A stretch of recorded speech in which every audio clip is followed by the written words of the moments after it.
हाँ, मुझे पता चला कि पवित्रा बिग बॉस में अंदर जाने से पहले बहुत कुछ बकवास मार के गई। पहली बात तो उसका नाम बहुत गलत है, पवित्र। पवित्र पवित्र तो बिल्कुल भी नहीं है। जहाँ पे वो मुझको धोखेबाज बोल रही थी कि मैं ऐसा हूँ, मैं वैसा हूँ, उसने खुद ही अंदर जाके बोल दिया कि I was double dating Paras. Of course, तो मैं सबसे बड़ी तुम्हारी गलती था कि तुम शादीशुदा थे और शादीशुदा होने के बाद आप मेरे साथ रिलेशनशिप में थे। ओ, अगर ये लव एंगल नहीं कर रहा तो मैं एजाज भाई के लिए प्रे करूंगा कि यार इसकी जिंदगी सही रहे, वरना ये बंदे की तो जिंदगी झंड होने वाली है अगर इस लड़की के साथ रहा तो। You're hurt. Just I have to nominate him. ये पवित्र से अब अपवित्र तो ये लड़का हो जाएगा हमारा। इतना अच्छा लड़का है एजाज, और वो बता रही थी कि मैं ऐसी लड़की हूँ जहाँ पे कि अगर मेरा बॉयफ्रेंड, अगर मेरा पार्टनर कहीं बाहर मुंह मार के आ रहा है लेकिन घर पर जब बेल बजा रहा है तो वो सब कुछ बाहर छोड़ के आए। और उसने बोला वाओ यार लड़का कितना लकी हो। उसने मुझको भी सेम लाइन बोली थी, मैंने भी यही बोला।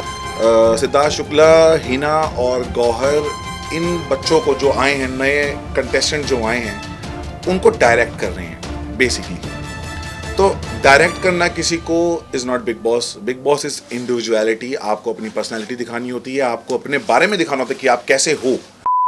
Paras Chhabra, who was last seen in the Big Boss 13 house, interacted with us recently, and here he got asked about Big Boss 14, his favorite contestants entering the show, and more.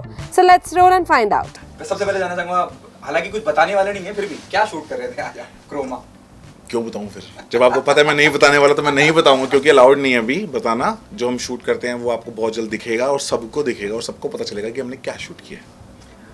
कितना miss किया मुंबई को? Good to see you yesterday, है ना? आप एक काफी लंबा वक्त हो गया, कोरोना वगैरह ये सब था, और कल एयरपोर्ट पे भी मैंने देखा बहुत फैंस वगैरह आगे पीछे। जी अच्छा लगा इतने टाइम बाद कि मैं मुंबई आया, क्योंकि कोरोना था तो मैं चंडीगढ़ चला गया था। वहाँ पर जाके मैंने अपना प्रोडक्शन हाउस खोला है, म्यूज़िक लेबल खोला है, और we are making music videos, और म्यूज़िक वीडियो में हम काम भी कर रहे हैं। तो अभी शूट मुंबई में हमको मिले हैं 2-3, तो हम वही कंप्लीट करने आए हैं। तो कल जब एयरपोर्ट पे आए थे तो काफ़ी फैंस मिले, और मुंबई में जब आपको फैंस पकड़ते हैं तो सीरियसली मतलब आपके ऑल ओवर फैंस हैं, क्योंकि मुंबई में इट्स वेरी कॉमन कि आपको कोई भी स्टार कहीं पे भी दिख जाता है। तो यहाँ पे भी अगर इतनी फ़ैन फॉलोइंग है तो आई एम फीलिंग ग्रेट कि यार हर जगह इतनी अच्छी फ़ैन फॉलोइंग है। So thank you very much for loving me and Mahira of course. या जितना आपकी हमने सुना कि सिंगल एल्बम है, म्यूजिक एल्बम है, हाँ जी, थोड़ा सा उसके बारे में अगर कुछ बता सकते। अच्छा रिस्पांस भी मिल रहा है, मतलब पीपल आर लविंग इट। या सी, तो अभी हम जो म्यूज़िक वीडियोस कर रहे हैं वो तो आपके पास धीरे धीरे आती जाएंगी, पर जो हमारे प्रोडक्शन की, जो मेरे प्रोडक्शन कुबेरा सीरीज़ की जो आएगी म्यूज़िक वीडियो, वो नवंबर में आएगी। उसके बारे में मैं अभी बताना चाहूँगा। वो गाना ऑलरेडी वायरल है, तो उसके अब जब वीडियो देखेंगे तो आपको पता चलेगा कि गाना कौन सा है। और गाने में मैं और माहिरा बहुत ही अलग लुक लेके आए हैं। माहिरा कैसीनो में लहंगे में आई है। कैसीनो में कौन लहंगे में जाता है? कोई नहीं, पर हमारी माहिरा गई है। और जैसे कि माहिरा ने गाना किया था मैनू ले दे महंगा लहंगा ले जानिया, और एक उसका गाना था कि तेरे लहंगे में हीरे जड़वा दूंगा।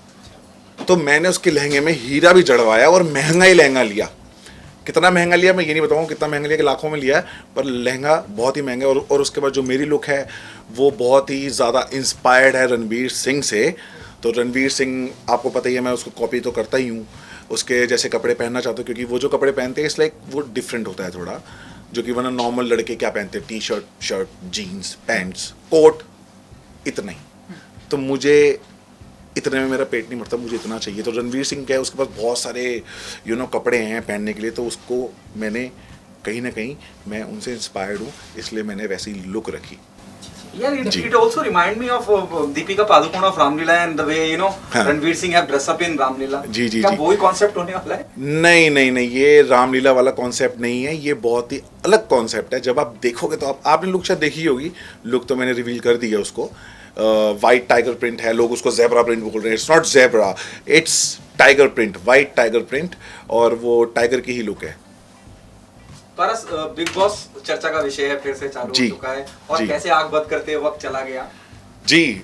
मतलब मुझे तो लग ही नहीं रहा कि 1 साल हो चुका है बिग बॉस को। दूसरा बिग बॉस भी आ गया, बिग बॉस 14। मुझे लग रहा है कल की बात है, जब हम एंट्री कर रहे थे तो मेरे दिमाग में वही चलता रहता है। और जो हमने वहाँ पे जर्नी निकाली है 4.5 महीने, लगता ही नहीं कि वो 1 साल पुरानी बात है। ऐसा लगता है कि कल की बात है, तो अच्छा लगता है सोच के। लेकिन अभी बिग बॉस 14 शुरू हो चुका है, तो मैंने बिग बॉस 14 के सिर्फ स्टार्टिंग के 2 एपिसोड देखे, उसके बाद मुझे टाइम नहीं मिल पाया क्योंकि मैं अपना काम कर रहा था।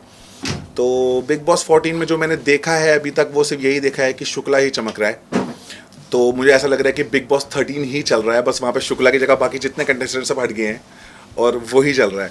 तो थोड़ा सा मोनोटोनस है मेरे लिए, मतलब कि कुछ नया नहीं दिखा मुझे, क्योंकि बाकी जो कंटेस्टेंट्स हैं वहाँ पे 2 दिन में जो मैंने देखा, बाकी मुझे आगे का नहीं पता, जो मैंने देखा कि सिद्धार्थ शुक्ला, हिना और गौहर, इन बच्चों को जो आए हैं, नए कंटेस्टेंट जो आए हैं, उनको डायरेक्ट कर रहे हैं बेसिकली। तो डायरेक्ट करना किसी को is not big boss. Big boss is individuality. आपको अपनी पर्सनैलिटी दिखानी होती है, आपको अपने बारे में दिखाना होता है कि आप कैसे हो। तो इसलिए मुझे थोड़ा सा मोनोटोनस लगा, और बाकी शुक्ला है वहाँ पे तो वो अकेला ही एंटरटेन कर रहा है, तो इस वजह से हमने देख लिया। क्या मानते हैं कि जो इतिहास बिग बॉस 13 ने रचा, उस सीजन ने रचा जी, उसको तोड़ पाना या उस तक पहुंच पाना बड़ा मुश्किल जी। बिग बॉस 13 में जो हमने कांड किए और बिग बॉस 13 का जो टीआरपी गया था और बिग बॉस 13 जो इतना फेमस हुआ था, मुझे नहीं लगता कि इतनी जल्दी कोई भी सीजन उसको तोड़ पाएगा।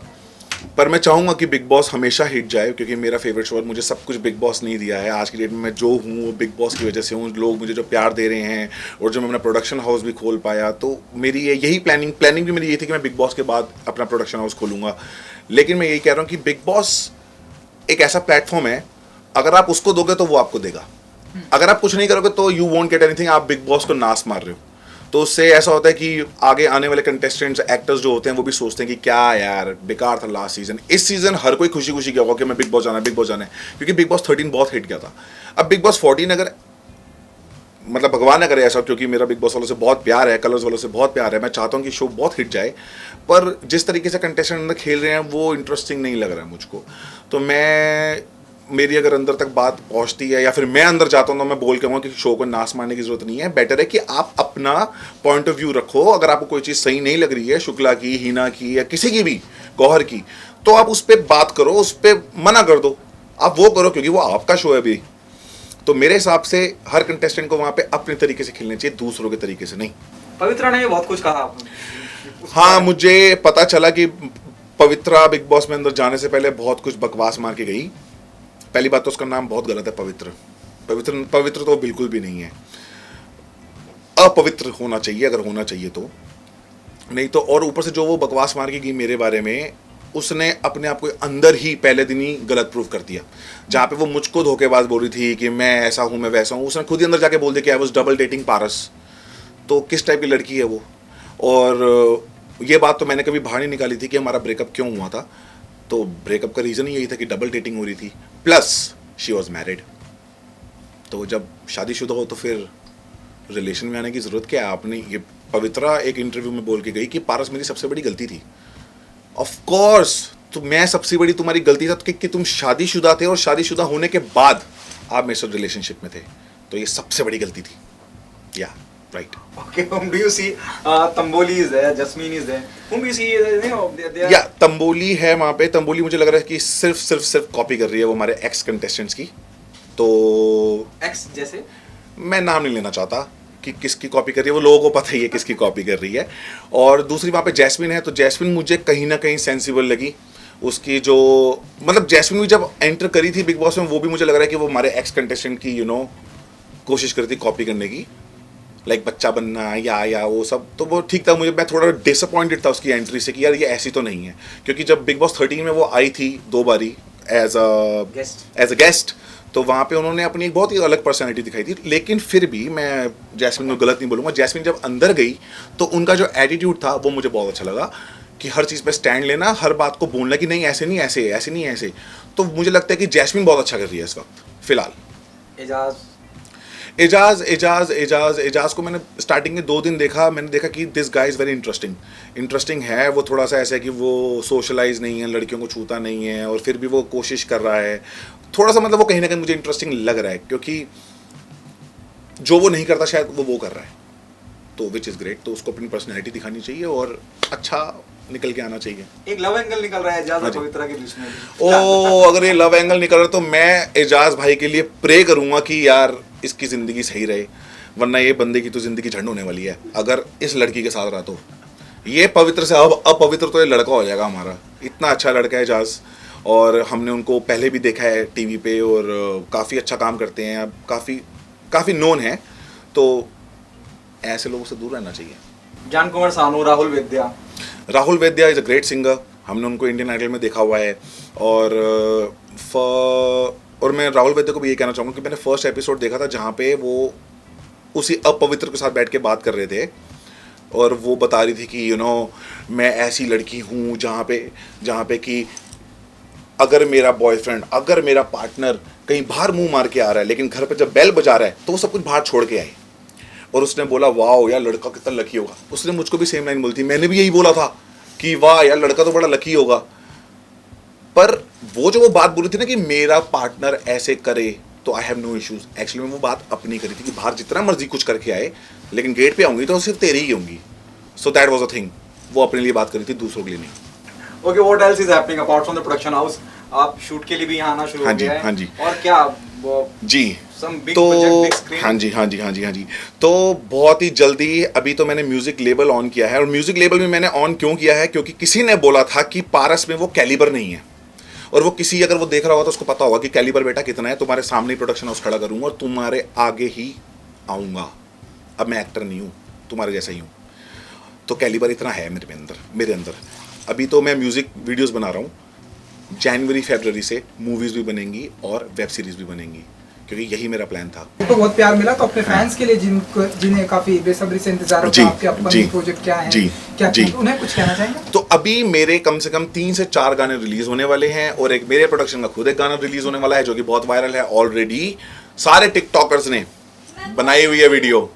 हाँ अच्छा, मैं फिर बता देता हूँ, हमारे सारे टिकटॉकर्स ने, सारे इंस्टाग्राम वालों ने, सारा सोशल मीडिया ने वो गाने पे वीडियोस ऑलरेडी बनाई हुई हैं। तो फिर से बनाओगे तुम, नए तरीके से बनाओगे, इट्स ओके।